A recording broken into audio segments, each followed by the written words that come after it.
Well, hello, and welcome to Stop Let's Team Up. I'm Ross Aiken, and I am back with Kirby. Say hi, Kirby. Hi, Russ. How are you today? I'm good. I'm good. We're going to talk Legends, which is the second since Crisis, big Crisis or crossover event. This is their second. This is their second try at it. And I think it gets forgotten sometimes nowadays because it wasn't as big and it didn't make really any changes. It just kind of started titles anew, just did soft reboots of some titles, and used some of the talent that was really gonna start some big runs, starting some series that become huge hits and run for several years. And I hold a couple of them very near and dear to my heart. We'll get to it when we get to the end. But Kirby's with me, and we're going to kind of discuss this. I want to read the back that's on. I read it on the trade. It's a very old trade because it's got a coffee ring on it. Hold on a second, monkey, come on. I got a visitor in my lap, my feral cat. And on the back blurb it says, "Out of the ashes of greatness, interdimensional holocaust." Wait a minute, let me start that over. Out of the ashes of the greatest interdimensional holocaust comes a new generation of superheroes. Wonder Woman, the Suicide Squad, the Flash, and the all-new Justice League. But first, they must take on a fight to the finish with the deadly minions of Darkseid the Destroyer in order to earn the right to join Superman, Batman, Captain Marvel, and Green Lantern as the mightiest heroes of the modern age. This is the story of Legends. And I think that is a very good cover blurb. Probably Mike Carlin, Mike Gold, who he wrote I read his little intro, his little foreword, and the stuff that would come after, before, and after, and I thought it was very interesting. I forgot Ostrander wrote this. I always, in my memory, it's Byrne, but it's Ostrander and Len Wein. I'll be honest, I think Byrne has to have had some heavy input into some of the story beats. One sequence in particular that we'll get to later. I think you're right. I think a lot of it is also how long is his Superman's been coming out for a year and a half, 2 years almost. Yeah. Yeah, and he has reshaped Superman by this point. And I am a huge fan of post-crisis DC. Huge fan. I like what he did with Superman, and I especially like it when Louise Simonson and Jerry Ordway and Marv Wolfman and then Dan Jurgens and Roger Stern come on. I liked the Diamond era. I found it fun to read every week. I got a Superman every week. It read well, and you had some great and people I didn't know. I became a huge fan of John Bognovi and all these people. I was already a fan of Ordway. But I liked a lot they did. Wally is my Flash. I really liked Wally as Flash, and I'd never read Flash. My brother loved Carrie Bates, Carmine Infantino, and I'm not a big Carrie Bates fan. Just never hit the thing. And Jon Ostrander's Suicide Squad is absolutely one of my favorite comics of all time. Absolutely, and I mean, from here we also get the Justice League International, which is my favorite team of that. One of my favorite teams of the whole. I think it is. I think that run, and that's a long run. I'm talking it ends because I think Justice League Europe. I really think it knocks it out of the park. Especially when it comes to the comedy, I think it's just a little bit. It's a little bit better when they have to go to French class, and with the Injustice gag, that is one of the greatest single issues of comics ever anywhere. And I laughed my butt off. The thing about chewing gum. Oh my god. Sorry, I just immediately pictured I know exactly the panels with Wally having the gum right on the nose. Oh yeah, and it was a great lineup it was a great Justice League lineup, and that's one thing I liked about Justice League International era is that you got a different mix of heroes. It wasn't the standard. And it was just really good. It petered out. A lot of this stuff peters out. I mean, Ostrander, I think it lasts maybe 5 or 6 years. There's this core invigoration of all these titles. And I think Crisis started it, but I think Legends added to it. I really think They didn't know what to do with Justice League after. They still had the Detroit Justice League, and it was it? I guess it was it still Conway? Yeah, but it was with Luke McDonald was drawing instead of Chuck Patton, which I'm fine with. I love Luke McDonald. I know he's an acquired taste. And this sets up them trying to readjust Legion. There are worse hiccups after Crisis than Legion, but Legion's is. It's 3, but you got Hawkman and Power Girl that kind of take it over that. Yeah, I know. And Hawkman, I finally liked that it was always him. That Cater Hall was a reincarnation of Carter Hall, and I think that was a better that he was always the Hawkman, and the reason why he joins the Justice League to train the younger heroes. I like that. That made sense if that had been what they'd done at the beginning. But Tim Truman did not mean for Hawkworld to be a reboot. No, that's editorial. Mm-hmm. 10 years ago. That's all you needed. No problems. Yep. I think we have a lot. I'm watching fans my age react to New Golden Age #1. Some of them are taking it. They're just never going to accept Jeff Johns. They just want Earth 2 back, and they just think all this fiddling is terrible. And it's and I get it. I do. I love Jeff Johns' storytelling, and I don't mind him rebooting stuff or inserting continuity because it's a comic book, and you're always inserting new continuity.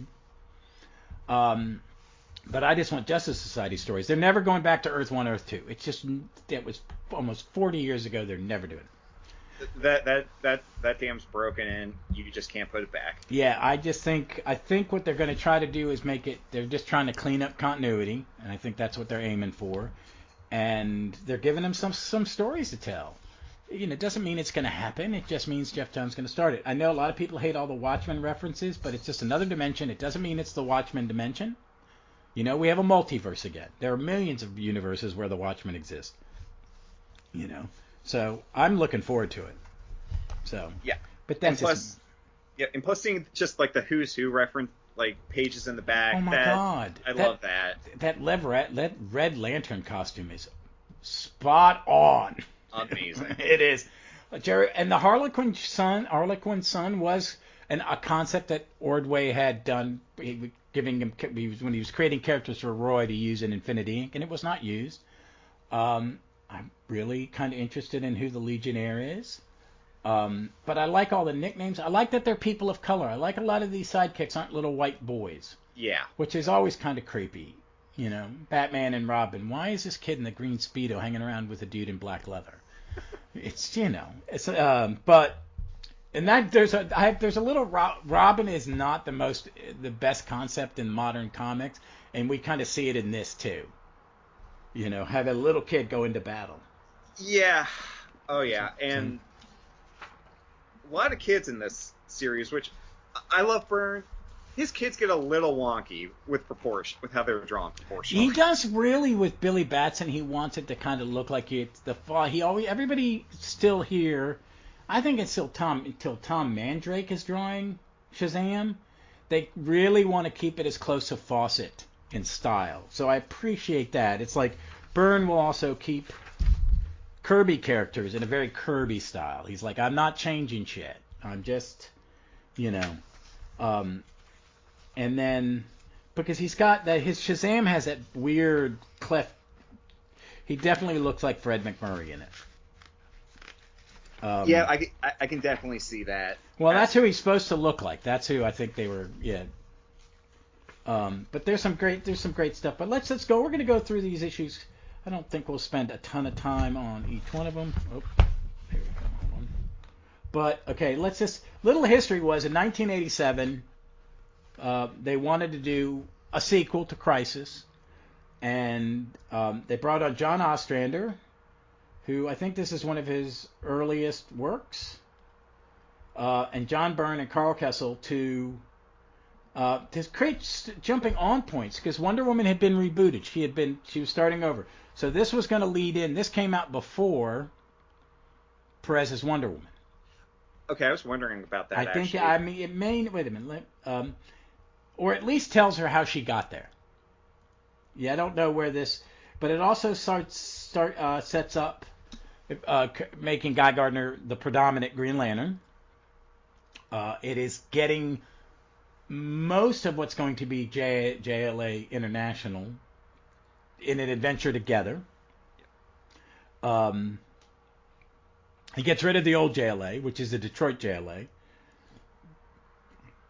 And it sets up the new Suicide Squad. And it also sets up the Time Trapper being why there's a Superboy in Legion when there was no Superboy. Cosmic Boys in the past. And what there's a... But I pulled up on the wiki, not the wiki, on the app with you can get everything that belongs in there. And there was stuff like a Batman with Magpie and a detective, and there was some stuff I didn't realize was a Legend crossover that takes place before. Hold on a second, let me pull it up. I'm gonna. Yep, I got this. Looks like we got like 22 chapters in total. Yeah, but one's the Cosmic Boy miniseries. One is the last 4 issues of Justice League. One, it's like 3 issues of Flash. It's a Batman and a detective before the start of it, and the final thing is the secret origin that tells the secret origin of the 2 Suicide Squads. There's also 2 crossovers into the Warlord, which I'm a Warlord fan. Those make no sense. Dude, I wasn't reading Warlord back then, and I may not have even gotten those. Does it really have anything to do with the series? Oh my! This was towards the end. I think it lasts about another year and a half. It's Michael Fleischer, and he's trying to make it work, but it's like this. Why? I mean, it's clearly a sales bump. I think because it's on issues like 114, 115, but it's nonsense, just top to bottom. It's who's drawing it at that point. Jurgens? Jurgens had left. I got my box. I can't remember. Yep. Hold on, it's in the app, if I can get my damn app open. But, I mean, this is such a good jumping off point. This is one of those, this is what I like, a small crisis. You know what I mean? It just affects a little bit. I think Invasion is like that. It's got a lot going on there. But I like Invasion. You know. And definitely, after... You can't really top Crisis on Infinite Earth. So again, going small scale, for lack of a better word, and all of that is a much better way to go. It helps, again, palate cleanser, give you some breathing room. Yeah. Michael Fleischer and Ron Randall were drawing Warlord. I like Ron Randall. It's not bad. That's a good choice, and that's a good choice for. He draws soldier, good soldier. That's not a bad. That's a good fit. I like Ron Randall. Yeah. I'm going to pull up one of these. This is Warlord 14, just so I can peek at it, because I don't remember I may have read this. It's pretty. That's about... I'd have to read it. I have not read Warlord in 40 years. So. I loved it. I love Grell. I'm a big... but I was at, some of my earliest Legion was Grell. And my earliest Green Lantern was Grell. I started reading it maybe 2-3 years ago, collecting where I can. And it's great, 50-cent bin fodder. Really? So is it falling that down? Wow. It's fallen outside of like the first issue or whatever. And that first issue special? Well, yeah. I got that first issue special hardcover. But I'm using that when Danger Street starts to come out. I'm going to cover once a month. I'm going to do a Danger Street issue and a first issue special, because that's where the trick in Danger Street is some of the heroes that had first issue specials try to join the Justice League and something goes horribly wrong. And there's some really weird characters in that. I want to see how he works Lady Cop in. Oh. Yeah, I mentioned that to somebody and they went, "You're kidding." I went, "Nope, Lady Cop." I'll take it. It's Jerry Conway. I think it's Jerry Conway and Mike Vosberg. I think a lot of it's Jerry Conway. The last issue was Jerry Conway and Don Newton's New Gods. Oh, right, where Orion has that like kind of Geoforce costume, I think, right? Yeah, they try to pretty him up. I had that hardcover with the complete run. I remember that run and love it. There's that sweet spot in the 70s where there's that Challengers run, the All-Star Comic run, and that New Gods run. If I ever get another copy of it, I will probably, if I ever see one cheap, I will probably pick it up. But let's get to Legends. Let's get to Legends number 1, because we'll get to because I do want to, after we finish that, just kind of go over quickly your thoughts on any of the stuff that was part of it. So hold on, where was I? I'm multitasking. In between recording Doctor and recording this one, I've done a grocery run and I'm getting ready to prep. We're doing for my team and the other team in our department. We're making lunch for them on Thursday, so I've got to get my crap in a row because I'm doing the chili. All right, Legends number 1. Come on, Wikipedia, open wiki. It was cover date November 1986. So think 3 months back, October, August, July. So it came out about July 86. Cover artist John Byrne. Really? Why are there two different? Ooh, they're two different colors. Writers Len Wein and Jon Ostrander, and I think Kirby is right. There is John got a vote. Let's just say that. Well, inker Karl Kesel. I think Karl Kesel and John Byrne is absolutely perfect in a lot of ways. He's a good choice to put on. Did he do a Superman? Once he stopped inking himself, Giordano did some. I think he did. I'll check. I'll go to Mike's Amazing World and do a quick check. Yeah. Here. And colorist is Tom Ziuko, Ziuko, Zuko. Letterer Steve Haney. Do not know that guy. But I'm still. It's okay. It's good lettering. It's not amazing. Editor Mike Gold. And I will read the quick mini. Is this? Do they have a little synopsis? Yes. Okay. No, I'm going to do the.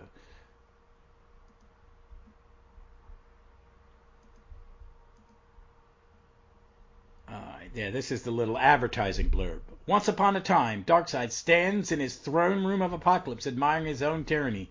Despite this, he is unsatisfied. Darkseid suggests that this is because the heroes of Earth still defy him.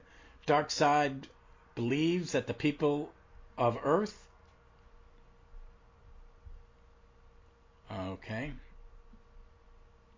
All right. Well, I'm going to do a quick edit on that one. Darkseid, because it's leading to a quote. Darkseid believes that the people of Earth, and here's a quote from Darkseid, to some of these puny creatures are legends, the stories of their greatness inspiring others to greatness as well. Perhaps the time has come to strike at the core of the problem, to destroy the very concept of such legends. Then perhaps humanity will become more compliant. And yeah, basically it's... I'm going to give a Doctor Who reference. Right now it's very 5 Doctors, and he's got his little game pieces of what he considers the big guns, which is John Jones, Flash. I don't know if it's supposed to be Wally or Barry, Captain Marvel. I can't. They need to start calling him Captain Marvel again. Pet peeve. It drives me nuts. Or call him Captain Thunder. I don't give a crap. Give him a damn name. I'm good with both of those. You're preaching to the choir. Oh my God, it's so stupid that he can't say his name, or he doesn't have a name. Yep. Yeah. It's the one problem I have with the movie. Yeah, but that's a John thing. And as much as I like Johnson, I like the early part of John's Shazam run. It fell off the wheels fell off very quickly. I think Eaglesham, who I did not like when I first saw him his very first time, but I learned to love his art, did a great job. But I think make sure you've scheduled, if an artist can only do 3, make sure the 4th issue is by somebody else. That's all. It's not that hard. It's called logistics, a little planning. Did you ever read Marvel's Exiles? No, but I'm familiar with But it would do, one arc would be by McCone, the next one would be by Jimmy Cavallari. Okay, so yeah, and it was like great. They would jump each 4 issues or so would be they would take turns. Perfect planning, and it came out on time, and it was amazing. So you got they're seeing them, they're playing there, and he's getting ready to send Gilbert. I want to call him Gilbert Godfrey, Glorious Godfrey, and what is his name? Dr. Bedlam to cause some crap. And then it skips to Earth where Star Labs... Why is there a Star Lab anywhere within a residential area? Because it's really bad. They have really bad job safety record. It must say day since last serious safety accident 0, and then there's a blood stain. Because It is, and it is really. It's like the Baxter Building, and I was talking to on World on Fire, and we're talking about the JSA Brownstone, and then me and Marty were both like, the Avengers really should always be in their mansion, even though it's a Target. It just should always be in the mansion. So this character Brimstone appears, and Martin Stein is there where it happens, so he pulls Ronnie from a shower, and all of a sudden Ronnie is above is this Metropolis? I guess it is. And Firestorm starts battling Brimstone, and he gets his ass handed to him. And then we cut to Deadshot getting captured in Central City. No, he was on Wall Street. So, okay, this was in New York. Both things took place in New York. Wally captures Deadshot, drops him off the then he comes to the tower, and him and Beast Boy are watching G. Gordon Godfrey spew hate, and them just like, oh my god. Billy Batson is the one interviewing him, so he runs outside and says Shazam, becomes Captain Marvel, and Godfrey's watching. And he goes to battle the Macro Man. And I like this idea. Instead of a shrinking person, the big, Micro Man, you have Macro Man. And I wonder if he ever came back, because this is a cheesy villain that I could see. You could make him part of a bad supervillain team. Oh, yeah. I know. This first time I've ever caught the big MM on his belt. Oh, I just caught that, too. Okay. And Shazam is getting beat up, because the only way he can get out is to become Billy and squeeze out. And he says it, and the lightning kills Macro Man, and Billy's all messed up. Next is Rick Flag Jr. going to the door of Task Force S, and we are meeting Amanda Waller for the first time. And she comes in fully formed, note perfect. Yeah. Well, Ostrander, man, I've never read a comic where I was so surprised how much I loved it from issue 1. Mm-hmm. I even bought the Silver Age Suicide Squad volume because I'd never read that stuff. It's really pretty. I don't know if I really get it yet. Because in the end, it's really, they're just on Dinosaur Island, or the island that time forgot a lot. So, but this is great. Flag looks good. I prefer Luke McDonald version of Flag. Was it Luke McDonald was the first artist on Suicide Squad, wasn't he? Yeah. Yeah, yes. I love Luke McDonald. His Iron Man's really good, he's great. But I like his Rick Flag a little better. This is just I don't know. This is sometimes where Byrne doesn't capture stuff quite right. I think Amanda Waller looks great. I will say this. The next thing is Cosmic Boy is on a vacation in the past, and he's having a cup of joe, wearing a trench coat over his pink leotard. It's the perfect disguise. If you ever listen to Tighten Up the Defense, Hub and Corey are great about that the greatest disguise in comic books is a fedora and an overcoat. Works every time. It works. Sorry, works for the Ninja Turtles all the time. I don't even question it. Yeah. So he goes to attack Brimstone, and no one's having a good time at it. And then one of the best double page spreads as ever is he lands on the ground, and there behind him is the Justice League of America with a roll call of Vibe, Vixen, Elongated Man, John Jones, Gypsy, codename is Steel, and Firestorm. I do like the Detroit lineup. I'm not as familiar with that run. I need to read it. I never read it in its entirety in order. Kind of jumped in and out. And I don't think I've ever I've not read the ones that tie into this, which is the end of that run in forever. It's like the Legends crossovers, I think, are the most I've read of that era, and it's sad. Like, it's very sad in a good way, I guess. Well, yeah, okay, yeah. If you want to make it, these are secondary characters, Conway was trying something, and I agree with that. I like a reboot. I'm a big Roger Stern Avenger Run fan, where he kind of tweaked that lineup, and it was like Captain Marvel, Star Fox, Black Knight, Hercules, Dr. Druid. All right, I'm in. Namor, Marina. It was really good. And it ends. But that splash page isn't the last page. The last page is Billy walking away from the corpse of Macro Man, and you see Darkseid laughing in the last panel. I really think that's a great issue. A lot goes on. How many pages is this bad boy? Let's just make sure. I think it's only 22. Well, 22. God, yeah, well.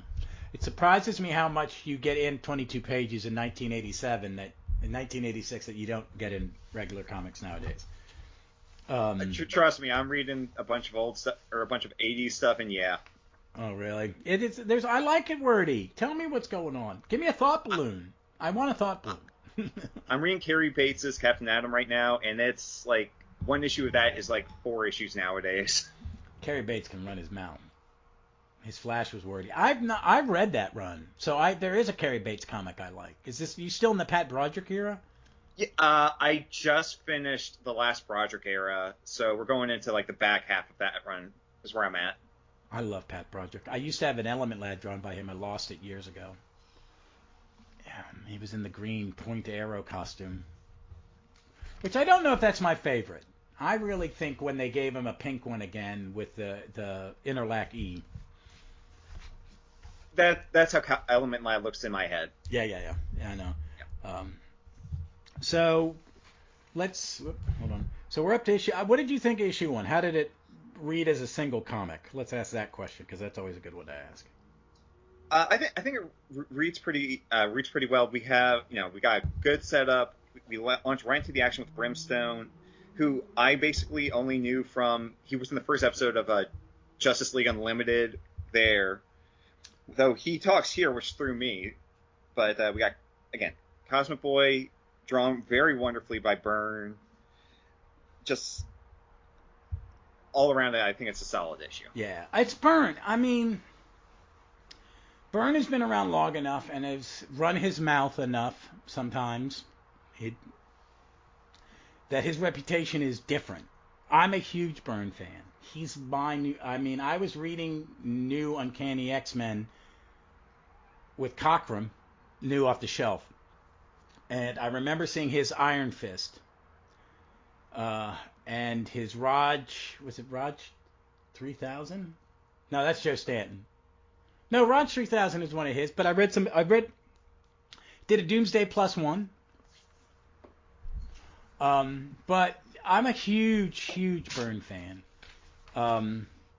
And I liked his Superman. I will say this: if I had to pick a single Byrne run that I could only read, it would be his FF run. That's one of my big blind spots. I've heard nothing but great things about it. Oh no, he gets it. He understands it. He understands that he is just kind of continuing Jack and Stan's legacy.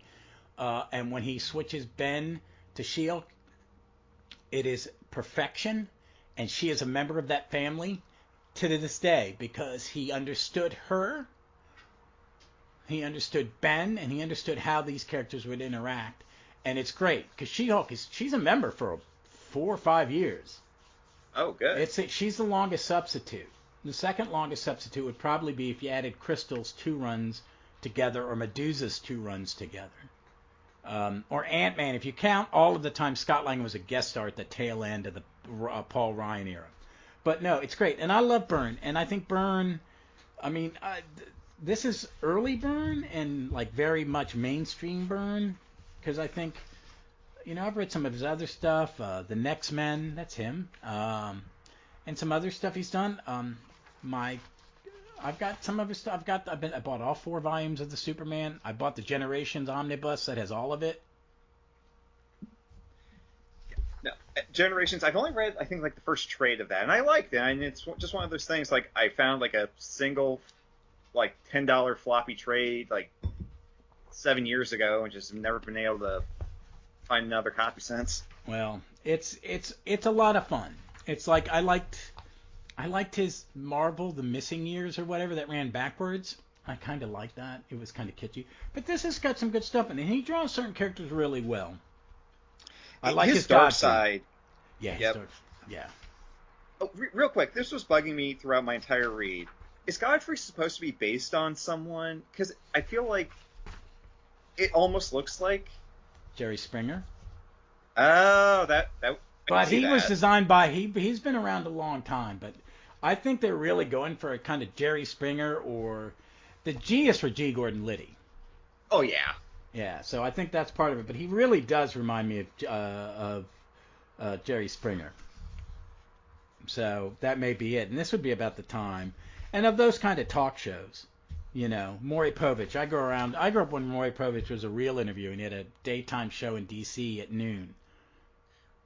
And Before he became wasn't. Not the Father. Well, yeah, he did. Oh my God, fell off that. I mean, but it was how he made a living. I'm not. Yeah. It's whatever.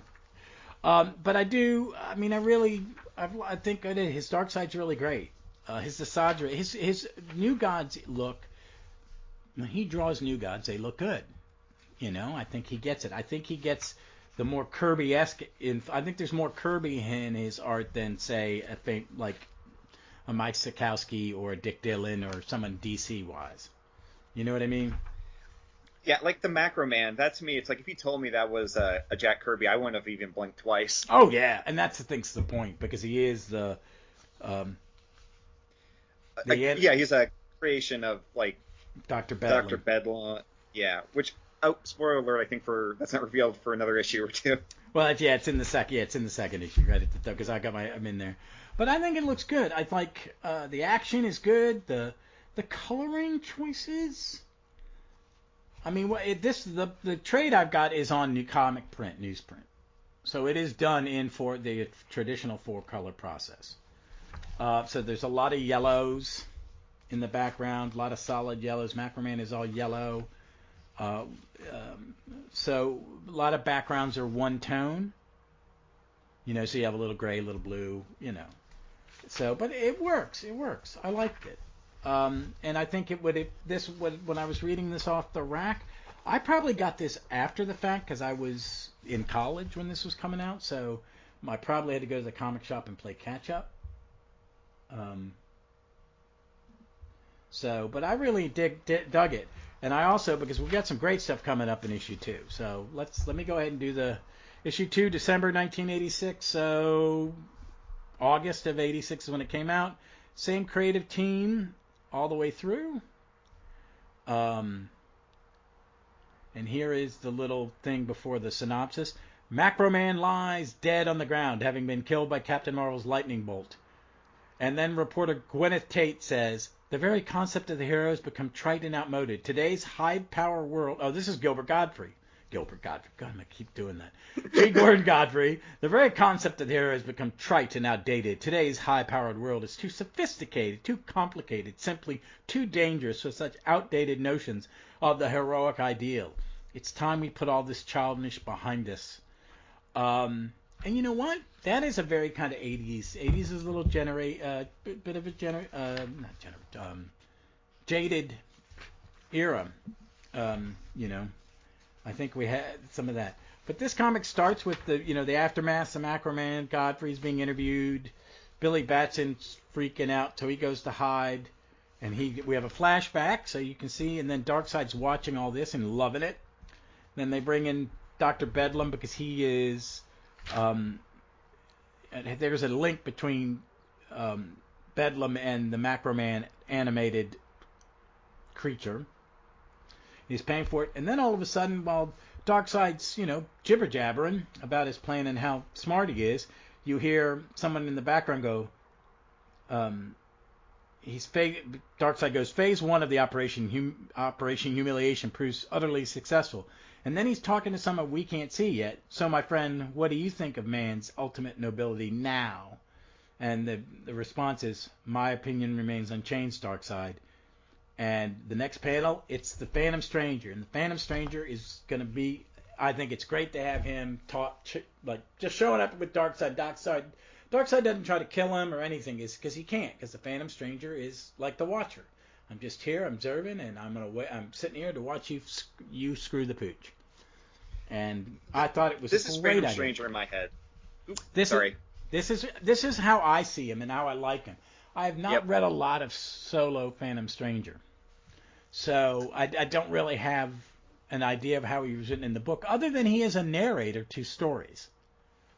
And this is kind of it, and I love it. And then Darkseid showing what plans he has for Brimstone, and then the Justice League goes into into battle, and Brimstone is just destroying stuff, and Firestorm gets knocked out. They all get buried, and then you see in Rikers Island, Rick Flag and the Bronze Tiger, without his costume on, coming in and recruiting him for Task Force X. Then you shoot to Gotham, where Batman and Robin are stopping a bank robbery.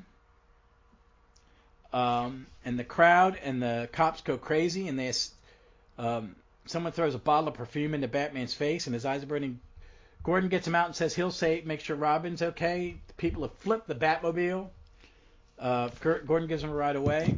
Then we go to Chicago, and Blue Beetle's being harassed by the police. He gets shot.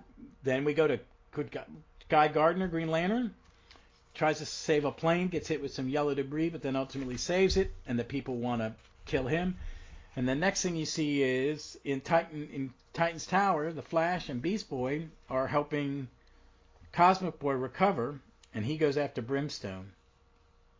Oh, we have Dr. Evo in the bottom panel. I guess that has to do with the Justice League run. Is Dr. Ivo who kills the Justice Leaguers? Yeah, I think it's an Amazo android that kills Vibe and Steel in that. Okay, that's good. I like that because I like Dr. Ivo. Then you see Superman talking to Ronald Reagan, and You George Bush is in the background. You've got I guess one of those might be. I don't know who those are. Not one, maybe Dick, the young one in the back, maybe a young Dick Cheney.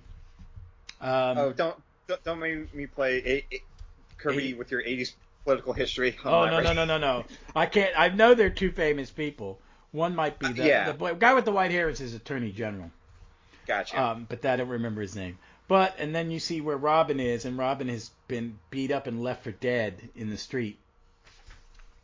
I really like this. There's a lot of action, and it gets everybody in play, and everybody gets a little action to do, and there's enough moving the plot apart. You got Darkseid explaining what's going on. You're slowly seeing the Suicide Squad being formed, and you're slowing to see the public confidence in the heroes just slowly getting worse and worse. And Jason Todd gets his ass kicked again. He is a punching bag. And Jason hadn't been Robin for this long. Oh no, yeah, he's just become Robin.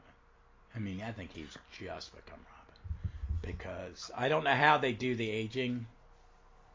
How they just decide at some point in old soap opera terms, a kid would go up to their bedroom as like a tween, and then 3 months later come down and be 21, and they could give them, or being a high school senior or something. They changed the go time. So that's issue 2. What did you think of it? Again, man, I'm so fascinated by just like the inclusion of just straight up Reagan as opposed to like generic president, and I'm curious to see how you feel about that. I couldn't stand the man. Yeah, it was the first the first time I voted for president. It wasn't him. It was Walter Mondale. So that was my first vote. It just I don't like but I've seen worse Republicans since then. Right. I used to not. I was gonna get to that at the end. His dad, George Senior, I had some respect for because of all the other stuff he did. So and George Junior, he didn't do much, but I viscerally dislike Reagan because one, how he dealt with the AIDS crisis. Yeah. His embrace of the moral majority, which it's just made things worse for the Republican Party. He believed in gun control. He believed that there was an assault rifle ban when he was president. He believed in some common sense stuff that nowadays, that me I'm a lefty pinko, right. I just don't get it. But he was the president, so I don't mind them setting it in time. They don't make him heroic. They don't make him. It's not like when they would put Kennedy in and make him inspirational, or Jimmy Carter, make him very nice. They just make him the president doing presidential stuff. And he was, I may not have liked what he did, but he Right. understood that job and did it. Well, the outcomes, he wanted different outcomes than I would have wanted, but he understood what the Right. job meant. And, so having him in there dealing with this crisis, it adds a little bit of real world realism, and I have no problem with it. I don't think any of them were big Reaganites. I can't imagine. Yeah. I mean, Burns a Canadian. He didn't, he right. didn't care. But I just think it's a good. I don't have a problem with that. As long as they're Okay. not pontificating, I mean, we see it with the alternate Superman in the modern DC universe. It's Barack Obama. They Yeah. give him a different name, but it's Barack Obama. Yeah. So at least they didn't make Ronald Reagan a superhero. Yeah, that would have been That'd have been not cheesy. age well. Oh no. But I there's- really like it. I just wanted to kind of bring this up before I forget. When we're going to the Batman and Robin thing, there's a scene with a bunch of talking heads, and the very last person says, "We could have all been killed." That to me has got to be supposed to be Gwen Stacy. Oh really? Is it? Yeah, it's a very Long blonde hair. Yeah, it's a green. very Gwen Stacy thing. Hey, I've got to say this: Byrne always could do different heads and faces. He's good at it. Because I think his face is in this, and I think a lot of it is coming from Kesel's inks. He's very like Terry Austin is with Byrne. Like he's adding all the background, all the little all the detail in the backgrounds that's Kesel, and I like that. So, but I really liked it. That's Yeah, again, this is kind of how Fam Stranger, his role in the DC universe is in my head. So just seeing him here, kind of being the Gandalf to Darkseid Saruman, works perfectly. Oh yeah. It's just he's a great character, and I like that he shows up and just imparts information, and you get a great conversation, and they write him so well with Darkseid that you buy that they've had these conversations before. Oh yeah. Now Darkseid knows that the Phantom Stranger is just part of the universe. He's the living embodiment of something. All right. So number 3 is January 1987. So that would make it November of 86 is when it came out. Is it exact same creative team? Yes, it is. Well, this is nowadays that'd be crazy. This one's called Send for the Suicide Squad. So we get to see the Suicide Squad. Riders gather outside Titan's Tower to protest superheroes inside. So Sarge Steele enforces the presidential edict forbidding all superheroes. And then this is Darkseid saying, "Soon Earth's mightiest legends will be no more than dust, and that miserable world will at last be ripe for my picking." Got a great picket signs throwing Molotov cocktails at Titan's Tower on Titan's Island. I want to know how they got on the island. And then they cut away. I like during this issue, it's a trick they used in Crisis on Infinite Earth. We're seeing what's happening on Earth, and then along the bottom, the bottom panel is always something dark, something happening on Apocalypse. Those always throw me on. Like, how do I read those? Do I read them page by page, or just do I read them all after the fact? I've done both. I know I've done the Crisis one just to go see it back. But I like to start Steele there. He's going to stop him, but Wally and Garfield are like, yeah, whatever, kiss my butt. And then we get to see the first lineup of the Suicide Squad. Enchantress, Captain Boomerang. Oh my God, he draws that inglorious, very Silver Age. So is the Blockbuster. It's like I'm looking at like a early Bronze Age comic. And then Bronze Tiger and Deadshot and Flag come in, and we get to see for the first time the explosive bracelets. And Darkseid's he's loving all this stuff. He's watching it, talking to Phantom Stranger. They're at all of a sudden Brimstone's at Mount Rushmore, and they're going to be sent to battle it. And Billy meets this young girl Lisa. He's crying in an alley, and she comes and takes him home. All this time, Darkseid and Desaad are talking about how their plan's going, and on the field you see Deadshot. He's got a laser gun that's going to penetrate whatever the brimstone's made of, and and they're battling. It's a nice battle. It goes on for a while. We're seeing recaps at the bottom of Darkseid. Bruce is in Robin's room, and he's got a broken leg. He's got his arm in a sling, and one of his eyes is patched. And they're watching the news, and then he leaves and tells Robin the president's wrong, and he's going to go out and fight crime. Blockbuster gets killed by Brimstone. He just gets picked up and incinerated. And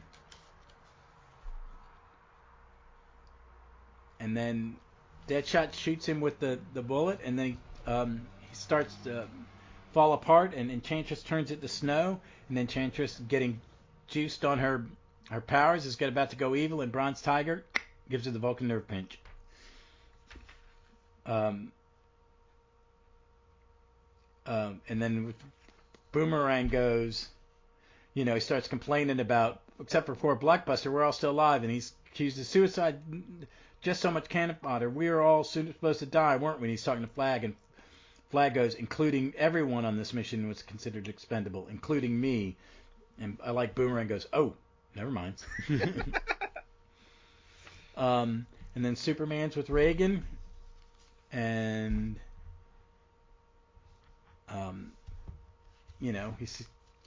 he's telling, I'm not going to tell you my opinion, Mr. President, which is basically he's just being polite and not telling the president he's wrong.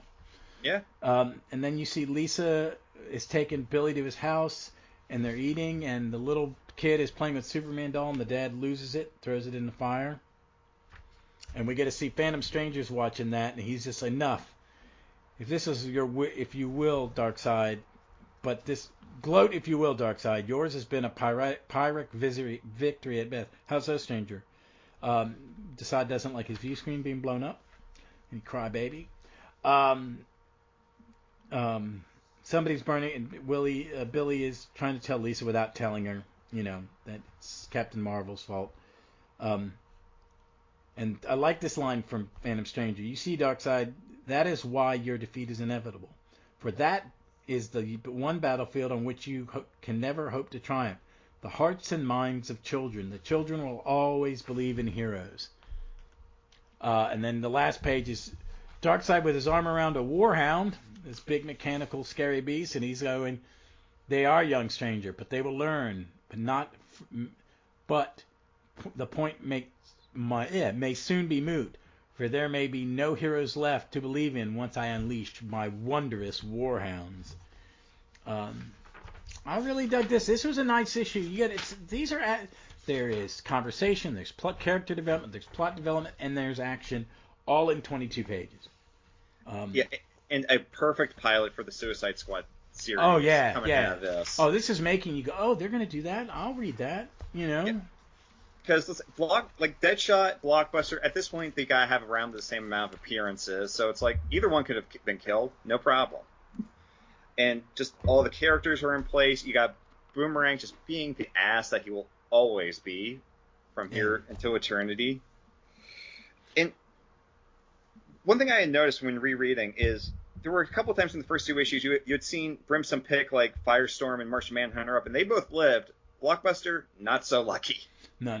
I'm just some guy who took some awful poison. Turned into something. I forget what causes him to be the Blockbuster. All right, so now we're halfway through, and now the new character. We're about to see some new designs and new stuff start to happen, I feel. So, hold on. Let me get ready for issue 4. Do this real quick. Issue 4 came out, cover date February 1987, so December 1986. It is in same creative team. Well, no, we have a new colorist, Carl Gafford. And the little blurb in Star City, 2 police officers argue about the presidential edict outlawing the superheroes. Their car crashes when they are attacked by Count Vertigo. And then there's G. Gordon Godfrey's quote, "Who among you will be the first to lend his heart, his mind, his soul to the cause of a new America? Who will be the first to become a warhound. That's crazy. I forgot that part. But it's Count Vertigo, and we get a Black Canary in her 80s costume, which looks good here. And I remember it going, oh, I like this. But if I look back on it, it's a little 80s. I think if you tweak it a little bit and you put her back into something close to this, it could work. You just take out the 80s puffiness, lose the headband, and don't have the wings like stick out. Just have them be stripes. Yeah. Yeah. And the cops fight. One wants to shoot her, and the other cop's like, no, she saved our life. And he accidentally kills his partner, but he's so mad. The mind control just keeps going that, that it was her fault. And Darkseid and Phantom Stranger are standing in that hallway. Then they talk about whether Travis Morgan, the land's greatest warlord, fights, even the Prismus land. So he sends Desaad to Skateris to test Warlord. And I think you're right. They are just trying to reboot. They went, okay, let's throw Warlord in, see if we can get some sales. Yep. Because it lasts about another year and a half. And, hey, it made it to 133. That's nowadays, that's a good run. You can't get a Green Lantern run to go 133 today. I know. It's, I think glad that Marvel does legacy numbering. Yeah, I'd rather see that. Well, and then you get Byrne's Joker, which is not. I kind of like it. I get it. It's very Irv Novak. That's who I think of when I'm seeing. It's very Irv Novak, very Silver. It's very early Silver Age. Generic punk rockers work for him. Whatever. We have a proto Harley Quinn here with She has. What's her name? I think she. Shirley, I guess. Is what Shirley, yeah, okay. And then Batman knocks him out with that's a cheap knockout. Then you see in Los Angeles these wrestlers or superpowered. The Armador. Miss Magnificent and her pretty boys. I don't know. I have to look and see if they ever appeared again. Please do. Single appearance. Miss Magnificent, single appearance. I'm fine with that. Yeah. Her name is Emmy Sue. That's it. And she stopped by Guy Gardner. And Guy Gardner, I like this Guy Gardner costume because it's a little over the top and it's very Guy. Yeah, and whenever they have tried to change it, they always kind of come back to this outfit. Yeah, I think it's like Hal's. I like how the next thing is in Chicago, and there's an antique clock show. So Kronos, the time thief, is there to steal antique clocks. It's a very DC Batman TV show kind of thing, and that this woman walks in a bikini, and everybody goes, "Oh my goodness!" And then she opens her mouth, and this loud bong comes in, knocking everyone unconscious. And then Kronos comes in, and he has an inflatable case to protect the clocks inside her. And then Blue Beetle shows up. And almost stops the robbery, but Kronos gets away, and then the police try to arrest Blue Beetle. Then you're in Salem, and Kent Nelson is watching, and Inza and him are talking, and she goes, Kent, don't put on the helmet. He does. Naboo takes over. He becomes Dr. Fate, and it just, I like this era as Dr. Fate. I read that Dr. Fate comic, the Gifting Dr. Fate comic. I liked it a lot. I liked it when Inza was it Inza? Yeah. Inza took over for period. Then what became the mom and son. Oh, God, it's gonna bug me. I know you're talking. That's the one I'm thinking about. She ends up in Justice League, the mom, right? Yeah. She's definitely there for at least a little bit. Yeah. And then we're back to Washington, D.C., and we're seeing the Suicide Squad, and Boomerang's losing it to Amanda Waller. He wants the bomb off his wrist, and she goes, "Trust me, Captain Boomerang, you'll get used to it." "Wrong, Amanda," says Flag. "That bracelet is inoperative as of now." "Thanks, mate." And she's like, "What do you think you're doing?" "What we promised we'd do. If these people came through your little suicide mission alive, Waller, I'm setting them free. Unlike some people, lady, I keep my word. You've all been a credit to the task force task, and now you're free to go. Much obliged, mate. I'm out of here. And then you see Godfrey's having a rally in Times Square. Reagan's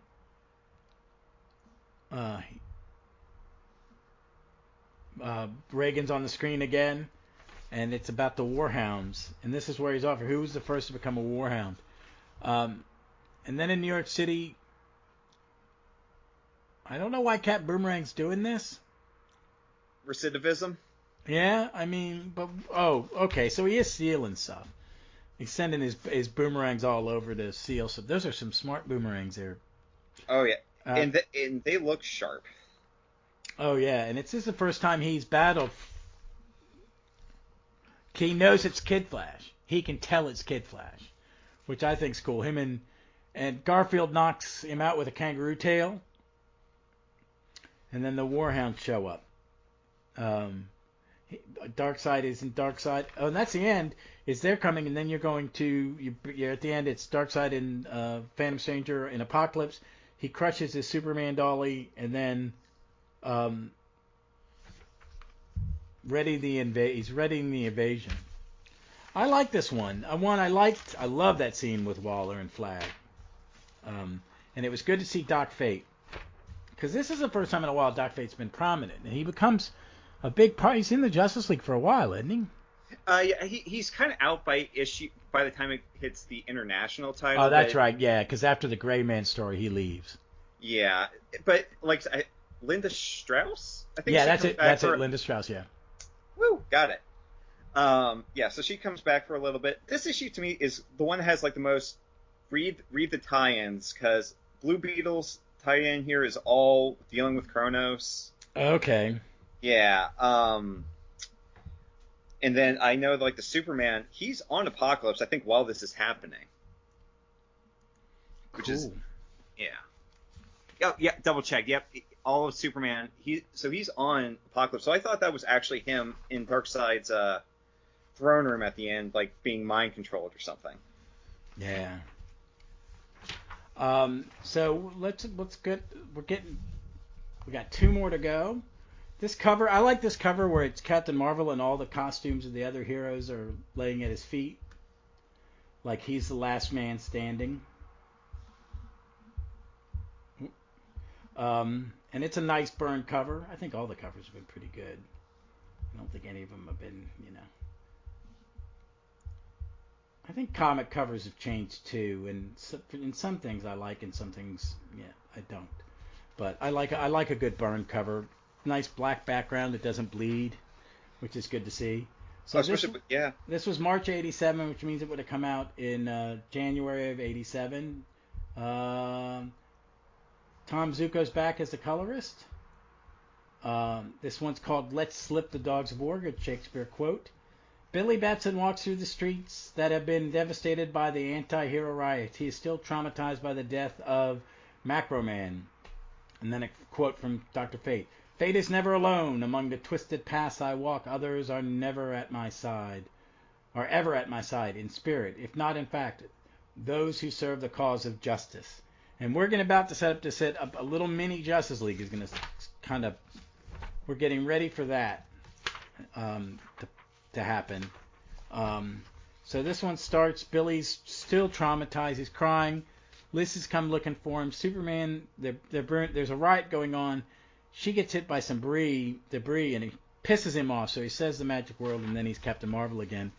And they gets dragged down into the crowd, and this gloved hand Captain Marvel shows up. And then you have Black Canary. She's fighting. Is this Intergang or something? Oh, It's just some generic bad guys. And then Doc Fate shows up, and she's Green Lantern's battling a guy called Sunspot, who I've never heard of. Let's see if he's another one and done, because he's an idiot. This is the bit of John Byrne having some inputs of the rank that I actually really wanted to talk about. Okay, yeah, this would be a Barry Byrne. No, he is the one-shot villain. Because that's Jim Shooter, to me. That's a character. Yeah, that's Shooter. That's Shooter. Yeah. This is 4 pages of some burned bridges, just top to bottom. All right, and those other bad guys were called the Laser Legion. The Laser League. And now both of them single. Let's just like make up villains that we're never going to use again. But I think I like this section. It is Shooter. It is definitely his take on it. And I like when guy gets oil. He's got super strength, so he's lifting an oil tanker. He smashes it. Guy's under. He makes himself a little chair and bubble. He hog ties. He lassos his foot with his laser beam. Sunspot, and he's hanging him upside down. And Sunspot goes, "I will just touch the shackle with my explosive hand," and it does nothing to the green light, but it blows off his foot. And he uses the power green to put his leg in stasis and his hand in stasis, and then Doc Fate picks him up. Blue Beetle's almost home. He's trying to get back. He freaks out some lady in the shower while he's on the window ledge, and he's picked up. Batman's just being Batman, hanging out on some gargoyle on a building, and he's captured. Then we see the riots in New York, and it's Captain Boomerang, Flash, and Garfield, Beast Boy, fighting the Warhounds together. The crowd gets hold of Captain Boomerang, and they're going to take him to Godfrey. Superman's in the White House. Doc Fate gets Flash and Beast Boy, and Doc Fate takes Superman from the White House. Godfrey's having his speech. They're gonna do something to Captain Boomerang. And then again, Waller's, she sends, Flag out to stop him. And then I like this is Godfrey's down with the government, down with superpowers, about to start a riot, and then Fate shows up with. Which is, I think when this came out, I thought this was going to be the lineup for the Justice League, and I was kind of happy about it because it was a really good lineup. You got Doc Fate, Batman, Beast Boy or Changeling, Wally, Flash, Blue Beetle, Captain Marvel, Black Canary, Guy Gardner, Green Lantern, and Superman. And Darkseid's, "Behold, stranger, the curtain rises for the final act of the drama. There is still time for you to concede, And Phantom Stranger, "Never. I stand by the principles I have supported from the very beginning. The heroic ideal is much a part of humanity and never to be truly eradicated." And then that cuts to Robin. He's in the hospital bed. I don't know how he gets the damn costume on with the cast. I was going to ask the same thing. You got one good hand and everything else in a cast. And how do you get out without anybody catching you? And Darkseid's laughing again. And then the last issue, 6, has a great cover. It is all show, no tell. But I love it because it's just all the heroes I just mentioned plus Wonder Woman. Because she's coming in. And the finale is called Finale. But what did you think of issue 5? So, okay, with issue 5, I just wanted to... We can touch on this later, but... When it comes to that being the new Justice League, I know Giffen and Damass have talked they had the hardest time getting the lineup. They wanted to do what Morrison would do a couple years later and have it be a big 7, and their eventual lineup was kind of almost an accident. So I'm wondering if editorial hadn't quite hammered things out here, and this was going to be the lineup at one point. I think they said that no Superman or Wonder Woman. I think Perez and Byrne said you can't use them. And I think Flash was also on the outs, too, for that. Because his series was, just starting. Was that Mike Barron? Was it Maybe? Mike? Yeah, it was Barron. Barron started. Or with... No. God. Oh, crap. What's his... It wasn't Barron. It was someone else. But it was a good run. I mean, it got better. I mean, when it switched. And it was a new Flash #1. But I like it. It's a lot of Doc Fate just getting it. It's a penultimate. So everybody's having a battle, and Doc Fate's pulling them out. So they're getting ready for the last battle. So you see how bad everything is. Captain Marvel's back in the battle. Black Canary's joining the fight, and stuff like that. But I think it's great. I think it's a lot of fun. It looks gorgeous. There are segments I like better. I like the Guy Gardner section. That's my favorite in this whole issue. Yeah. Because it is that is pure Guy. And I like this version of Guy.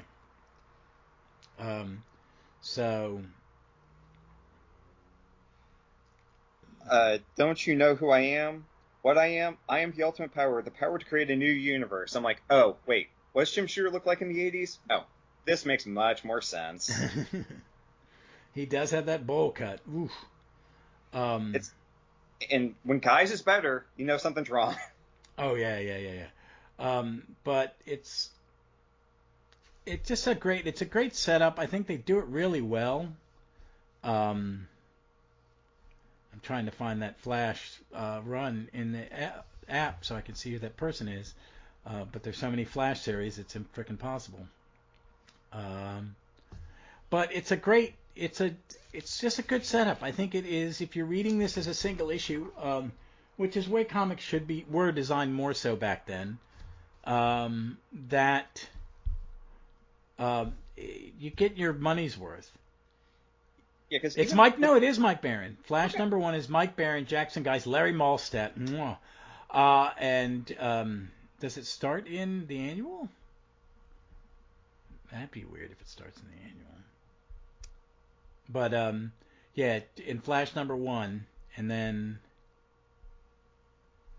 Larry Malstadt can change an artist in such great ways. I think it blows my mind how good he is. Why is he? But yeah, it's him. Oh, William Messer Loeb is the second guy, and I liked his run really good a lot. I liked everybody's. He did it for a long time, and then, good God, yeah, then Wade took over, and then Johns. So I'd like to get all these in omnis, but if this is a run I should rerun because I'm not a big solo comic reader. I read this comic religiously for years. I liked Wally. I fell off during Wade due to money and stuff, but I like Wally as the Flash, and I like it's like I said we were talking earlier. I'm a big fan of Silver Age, of post-crisis DC, but this is a good little tweak, a good little 6-issue event that only ties into a handful of books and just tweaks everything, so you can reintroduce the Flash comic, you can reintroduce Wonder Woman, you can create a new Justice League, and you can bring a new team in, because every so often you need a 2-team book, and sometimes they fail horribly, and I think most of the time they last 6 issues. But I mean, that Suicide Squad ran 66 issues plus a lot of crossovers with Checkmate. So we're up to the finale. Darkseid boasts to the Phantom Stranger that he is winning their bet and the Earth is going to be destroyed. And then Phantom Stranger quote, what constitutes a legend? Is it the powers and abilities beyond that of those of mortal men? Or is it a fighting heart that refuses to acknowledge defeat? For centuries beyond numbering, from the ancient campfire to the towering condominium, man has relied on his legends to hold back the night. It's got a great... this smiling Darkseid on page 1 is absolutely creepy. Yes, it is. And that's Karl Kesel still doing it. Yeah, Dennis Janke does the last 9 pages. Yep. I have no... I think I remember Janke. I think he would only work with certain people. But it still looks great. You get a 3-page flashback, and it's then Martian Manhunter shows up at the end, and Superman asks, Batman says they're welcome, and Superman goes, is the rest of the Justice League behind you, John? And he goes, I'm afraid not, Superman. At this moment, the Justice League of America no longer exists. And then Godfrey sends the Hellhounds after them, and Doc Fate takes people out of them. Batman, they start taking people out of them. They're not merged with them. They're just driving them. And then Godfrey opens a boob to him, and here come the parademons. And they go, oh, this makes all the sense in the world. And the team goes into action.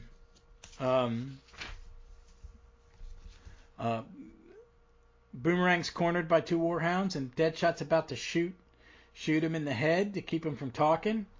And Enchantress stops him, and then Bronze Tiger goes after Godfrey.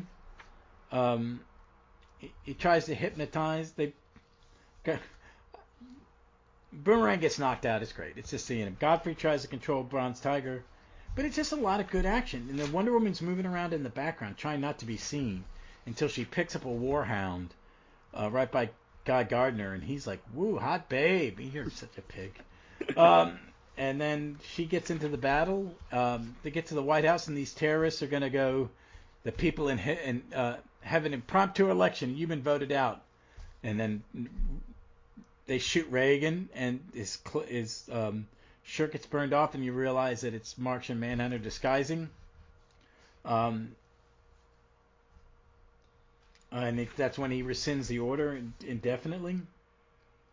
And it's Superman and everybody battling, and they all end up at the final battle, and Godfrey's there with the Bronze Tiger behind him, and you see all the people going crazy, and then all the children come forward, saying to stop, because the kids aren't affected by it, and Godfrey slaps Lisa, and that turns the people on him, and he realizes he has Fate's helmet, and he puts it on top of his head, which is just a bad idea. And then the crowd feels they're no longer controlled, and everybody's like, wow, this is great. The Phantom Stranger, gloats a little bit. Darkseid says, I'm never defeated. And then it's just this great shot of all these heroes like in a pose, and the Phantom Stranger doing this big speech. I liked it. And in the back it shows the books that were crossovers. It was Batman introduced Magpie. Then there was Cosmic Boys 4-issue miniseries. The Detective Comics. The end. 1,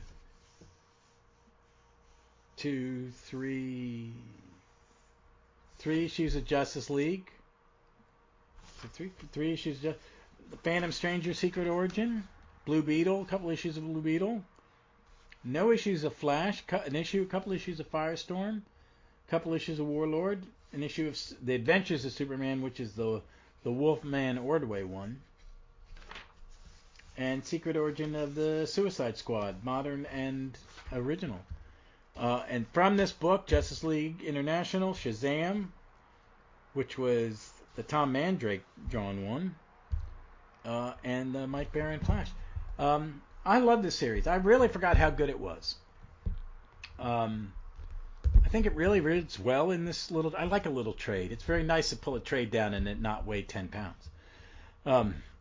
But it's just a good thing. What do you think of it as a whole?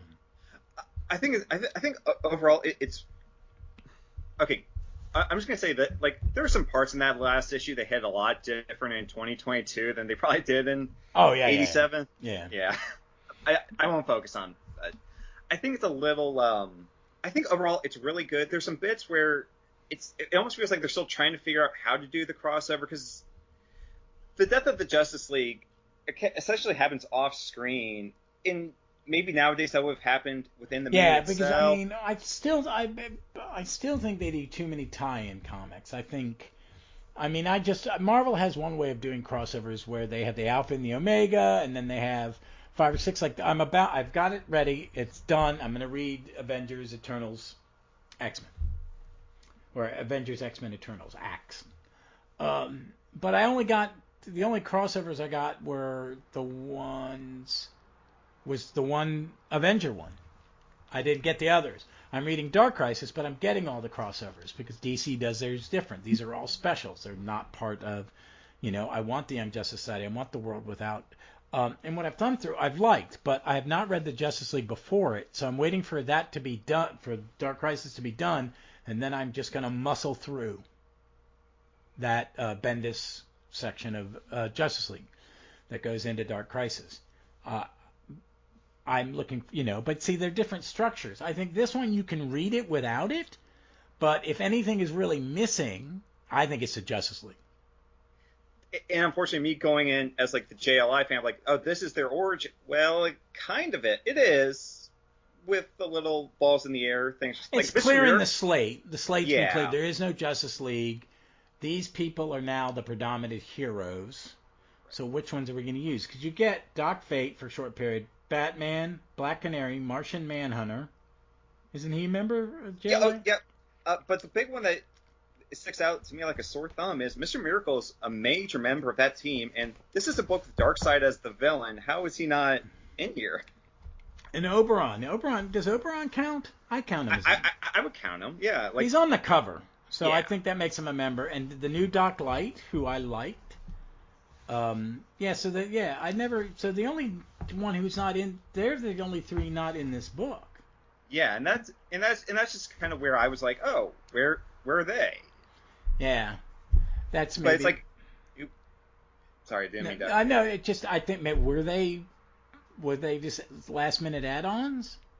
That's kind of what I'm thinking, because I mean, like towards the end of this book, we have Batman, I'm in, Martian Manhunter, I'm in, Superman, let's see, Flash, Beast Boy, Superman, and Wonder Woman are all like, yeah, sorry, we can't, guys. So that to me is where, again, editorial stuff might have been still in flux, and no one was quite sure. Yeah, it's been a while. I've got the first two hardcover volumes, the thin hard because of the JLI. Well, and I'd like to get more because it is a run I really, really like. It holds up very well. Oh, no, it's silly. But I think this is a good one. I mean, is there anything I think the art's consistently very good burn. I think Karl Kesel is a great inker on him. Back to the Darkseid, the narrative device of Darkseid and Phantom Stranger observing everything that's going on to help the audience along. I like it. It's a good way of storytelling, and people are going to go, why are they talking? It's because they want to give you emotional context to why the characters are doing what they're doing.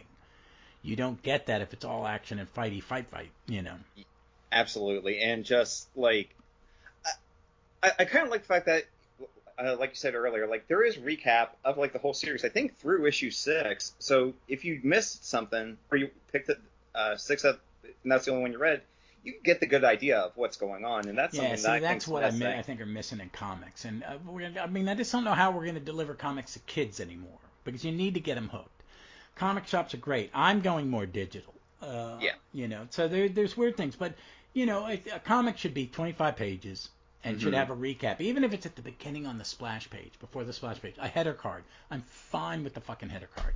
I like it, but just a recap. But this is a good one, and I think this one holds up. I think someone nowadays who's like younger than me or younger than you is going to go, well, wait a minute. It's kind of, yes, it's written for all ages. It's a little more hokey than you're used to. It's not as dark and gritty, but dark and gritty doesn't always work. I mean, it's Miller and Moore both said we were just in a bad mood. We didn't mean for all comics to be that way. So, I think it works, and I enjoy the heck out of it. Yeah, I think it holds up pretty well, and that's kind of why I asked about like just using Reagan as opposed to generic president. That was more of my like, back then it wouldn't have phased us. I think now you go into back and taking, you got to take, I was an adult during Reagan.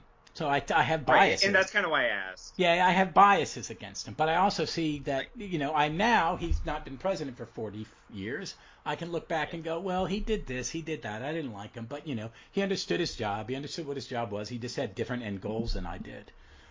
And he was a little prejudiced. He had a prejudice of his generation, which is, I think, condemnable. But I think, like, overall, like, this story today, like, there would be cosmetic changes to it.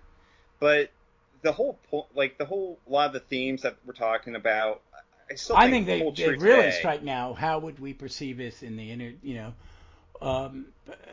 I think people have different heroes in different generations. Who we see a lot of people. I'm not the biggest fan of Elon Musk, but a lot of people see him as a heroic figure to them because he's fighting the man, and they don't realize he is the man. Yeah. In my opinion, if you have that much money and you can buy an entire company as a toy, you're disengaged. Jeff Bezos, I use Amazon all the time, but he shoots phallics into space with people inside of them. So we have different people. I've like, my wife watches reality TV. We look at those people as like, well, they're famous. Well, famous, it doesn't equal good. It just means more people know about them. It's not it's not something to be proud of. Just being famous. Why are you famous? I'm famous because I'm someone's kid. I don't give a crap. I'm an influencer. I don't give a crap. So I think it would be this ideal of this kind of hero is very much changed, and I think you could still tell this story, but I think it would it hit people differently? Yes, because people have different definitions nowadays of who they admire, who they look up to. But all the stuff with the riots and the poking the bear to make the crowd get worse and worse, very much. I think it really hits home a little bit because you absorb art differently every time you read it. Right. And, we've had people do what Godfrey does. Yeah, and I'm always not this socio-political all the time when I'm talking, but with this one in particular, it's like, it hits some wow. nerves. Yeah. The riots here and the marches for George Floyd were 4 blocks from my house because I live on Monument Avenue where the statues all were. There was a statue right below my balcony, which is no longer there. So yeah, I think that part of it really hit home. It is. I see a little bit of as someone who was an adult. I was 22 when this came out. It's got some of that 80s stuff. It's not as cheesy. There's some. You get to the back end of the 80s and into the 90s, man. The cheese factor just blows up, in my opinion. And I think they're all really beating. This has some tropes in it, and this also creates some, Bronze Age and modern age tropes in it. I mean, Byrne and Perez and guys like them were recreating. They were creating the new stereotypes, the new tropes, the new plot devices. Yeah. But again, absolutely, and again, Byrne's art, it holds up here. You can tell who everyone is, with maybe the exception of Robin and Billy Batson. They blend a little bit in my head. A little bit, yeah. But I mean, it's fine. He's solid. I think there's a lot of not bad. I mean, Kesel's putting in the background. Yep. But if this was a Perez book, whew, there'd be detailed clouds. There'd be everything. But. I'm glad Byrne got to do one. This is the only big one he ever did, isn't it? Yeah, because he was still drawing Superman and maybe Action Comics. How the heck did he have the time to do this? He had a heart attack when he worked for Marvel. He had a heart attack. He was doing really? X-Men, Avengers, maybe Iron Fist. Oh wow! He was doing and then fill-ins and maybe some FF. Oh no, he did a bit of FF with Marv Wolfman. Oh wow! Yeah. He cut back. Back. And then he went to DC and then he did a lot. I mean, he did Man of Steel, a 6-issue miniseries, which I think is very good. It's good retelling of the origin. And then he did Action, and Action was the team-up book. And there's a lot. Those Action Comics, I've been reading some of those lately, and they're very entertaining. They are. I miss a good team-up book. I don't know why we don't have team-up books. I really don't. They sold really well. I think what it is you can't really get them to people to pull them out, Yeah, Is that volume 1? I think that for some reason this is the only one they've ever really done of the Marvel. But it's what's on the back? But it's the first what? Let's see. Issues Marvel Feature 11 through 12, Marvel 2-in-1 1 through 19, then Marvel Team Up 47. Okay, yeah, that was the first comic I ever had a complete run of. I love Marvel 2-in-1. I've got 3 of the hardcovers with the Liberty Legion, the Project Pegasus, and the Serpent Crown. It's a great comic. DC Comics presents, man. I've got an almost complete run. God, man. Lopez, man. Garcia Lopez. Oh, jeez Louise. It's beautiful. Brave and the Bold. Jim, it's a ton of Jim stuff Aparo. there too. Oh, yeah. And Marvel Team Up was good. They all were good.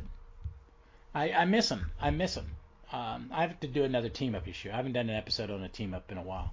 That'd be good. Yeah. And I also got that Scott Collins, Dwayne Duffy Beyond, which was basically a Team Up. Book. Have you never heard it? Yeah, it's basically all these heroes get sent to the battle world again, from Secret War. Oh, okay. It's like Kraven and the new character. It was pretty good. I read it. I got the trade on sale and read it and went, wow, and I've read it a few times. It's pretty good.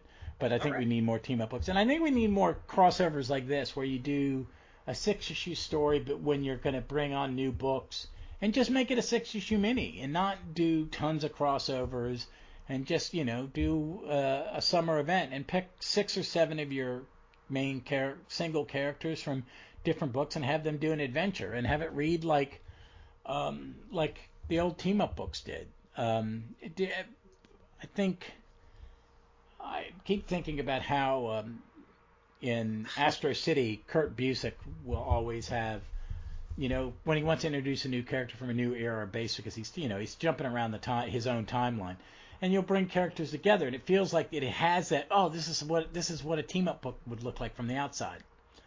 So, and that's what this is kind of like. It's a good eclectic group of heroes. There's no, and you've got the big three, then you got the next tier, and then you got some newbies, and it just works really well, and it looks really good. And it does lead into some good stuff. I mean, I cannot sing the praises of Ostrander's Suicide Squad enough. It is such an intelligent book, and it is dark and gritty and fun, and you like the characters. Boomerang and Deadshot become such great characters. They're such a duo. Yeah, and I mean, Deadshot, and again, Suicide Squad.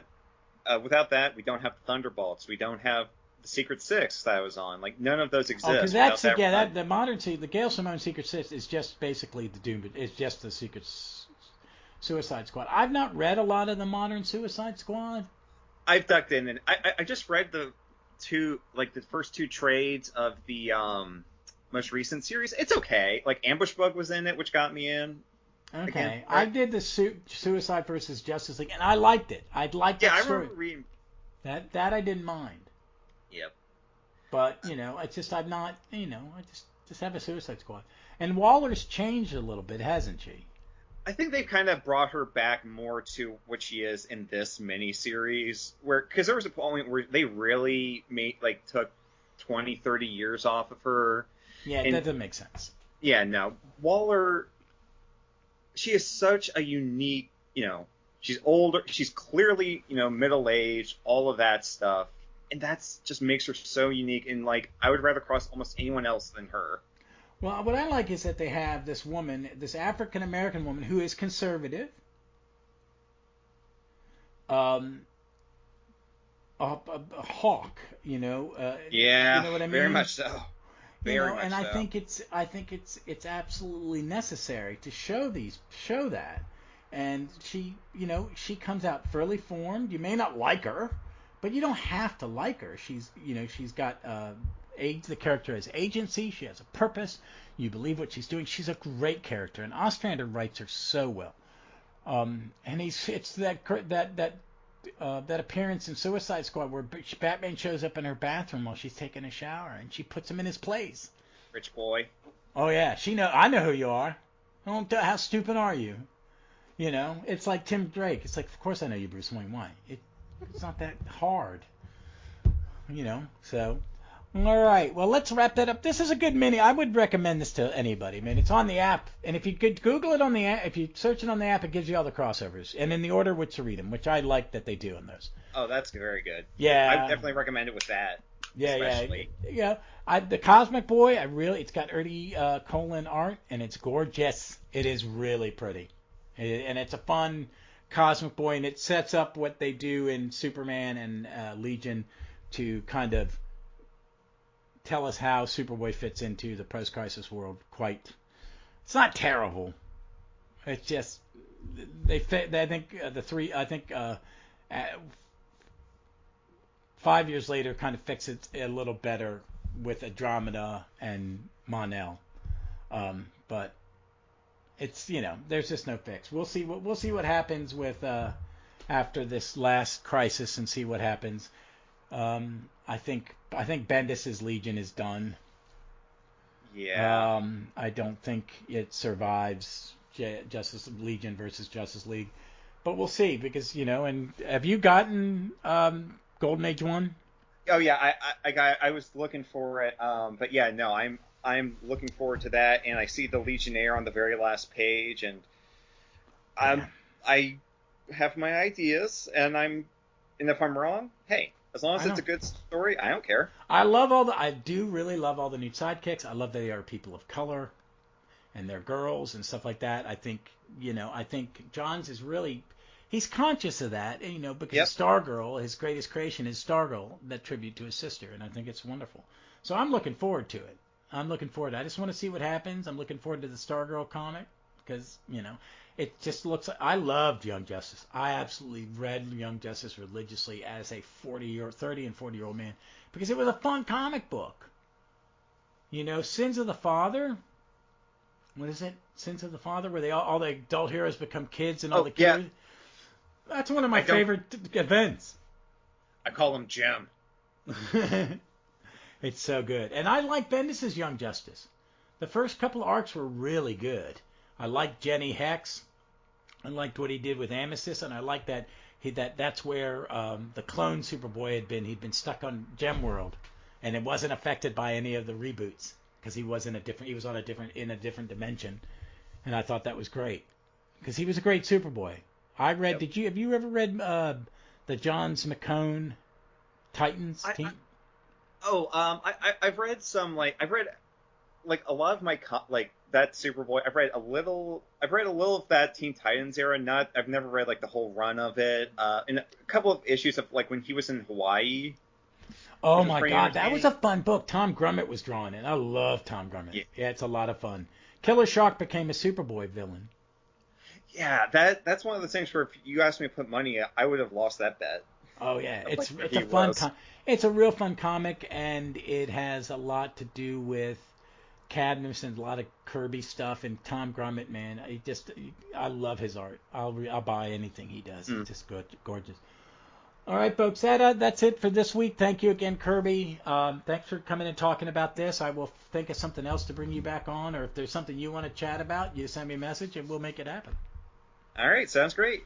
Thank you very much. Y'all have a nice night. All right, or day. All right, folks. As always, I'll be back on Tuesday with Legion, on Thursday with Defenders, and if I can get a certain trade read in time, I may record. I got a great birthday present from a buddy, the Legion Star Trek team up, which everybody sings the praises of, and I've never read it.